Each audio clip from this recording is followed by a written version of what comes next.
కార్తీక దీపం 2 సెప్టెంబర్ 23వ తేదీ 470వ ఎపిసోడ్ ఆసక్తికరంగా సాగింది.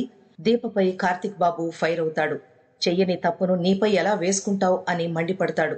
ఓవైపు దీపపై సుమిత్ర ఒత్తిడి పెంచుతూ ఉంటుంది.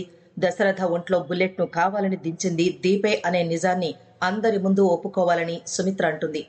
ఇక తను చెయ్యని తప్పును కూడా దీప ఒప్పుకోవడానికి సిద్ధమవుతుంది. అందుకు కారణం రెండు కుటుంబాలు ఒక్కటవుతాయని ఆశిస్తుంది. దాంతో సుమిత్ర అడిగిన వెంటనే ఒప్పుకోవడానికి సిద్ధమైపోతుంది. ఇక కార్తీక్ బాబు, కాంచన షాక్ అవుతారు. కార్తీక్ బాబు దీపపై మండిపడతాడు. అసలు నువ్వు చెయ్యని తప్పును ఎలా ఒప్పుకుంటావు అని అడుగుతాడు. కానీ సుమిత్ర మాత్రం తప్పు దీపే చేసింది కాబట్టి ఒప్పుకుంటోందిరా అని అంటుంది.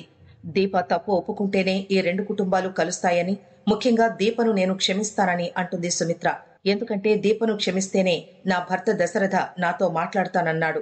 అందుకే నేను దీప తన తప్పును ఒప్పుకునే వరకు అస్సలు ఊరుకోను అని అంటుంది. ఇక ఆ తర్వాత ఏం జరిగిందనేది ఇప్పుడు ఆసక్తికరంగా మారింది. సెప్టెంబర్ 24వ తేదీ 471వ ఎపిసోడ్ లో ఏం జరిగిందో చూద్దాం. అసలు దీపే దశరథ మామయ్య ఒంట్లో బుల్లెట్ దింపిందని మీరలా అనుకుంటున్నారత్తా? అది అస్సలు నిజం కాదు అని కార్తీక్ బాబు సుమిత్రతో అంటాడు. నేను కళ్ళారా చూశాను అంటుంది సుమిత్ర. చూసినవన్నీ నిజాలు కాదత్తా, వాస్తవాలు వేరేలా ఉంటాయి అంటాడు కార్తీక్. అందుకే కోర్టులో కూడా కేసు చెల్లలేదు అంటాడు కార్తీక్. ఇక దీప మాత్రం ఇప్పుడు ఈ రెండు కుటుంబాలు కలవడం కోసం తను చేయని నేరాన్ని కూడా తనపై వేసుకునేందుకు సిద్ధపడింది.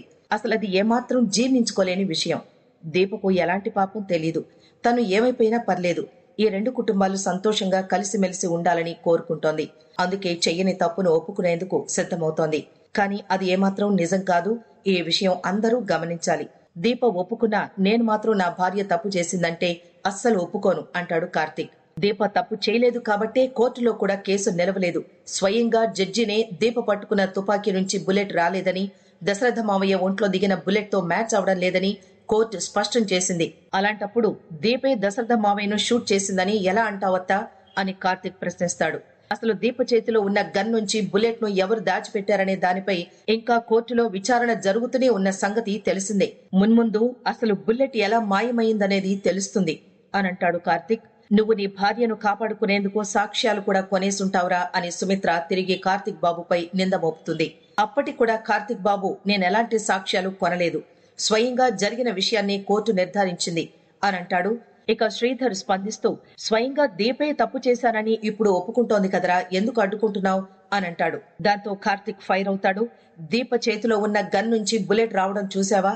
మీకు అసలు విషయం తెలీదు మాస్టారు, మీరు మౌనంగా ఉండండి అని హెచ్చరిస్తాడు కార్తీక్. ఆ వెంటనే జ్యోత్స్న స్పందిస్తూ దీపే తప్పు చేసింది. ఆ రోజు ఇంట్లో వాళ్ళందరూ ఎంత ఆపినా ఆపకుండా నన్ను షూట్ చేయబోయింది.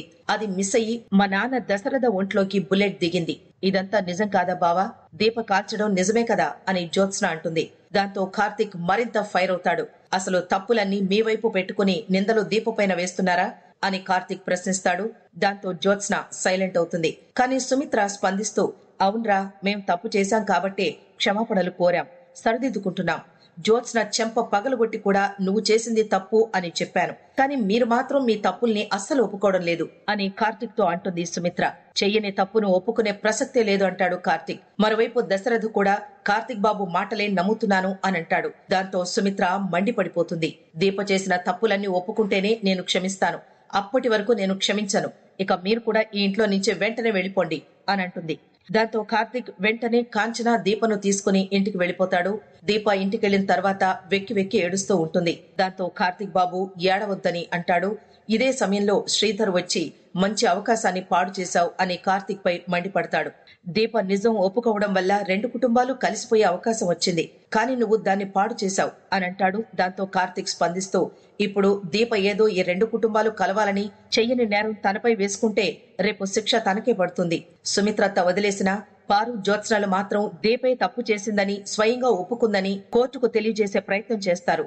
దాంతో దీపకు 3 ఏళ్లు జైలు శిక్ష పడుతుంది. తప్పు చేయడమే తప్పు కాదు మాస్టారు, చెయ్యని తప్పును ఒప్పుకోవడం కూడా తప్పే అని కార్తీక్ ఘాటుగా బదులిస్తాడు. ఇక ఆ తర్వాత ఏం జరిగిందనేది నెక్స్ట్ ఎపిసోడ్ కు వాయిదా పడింది.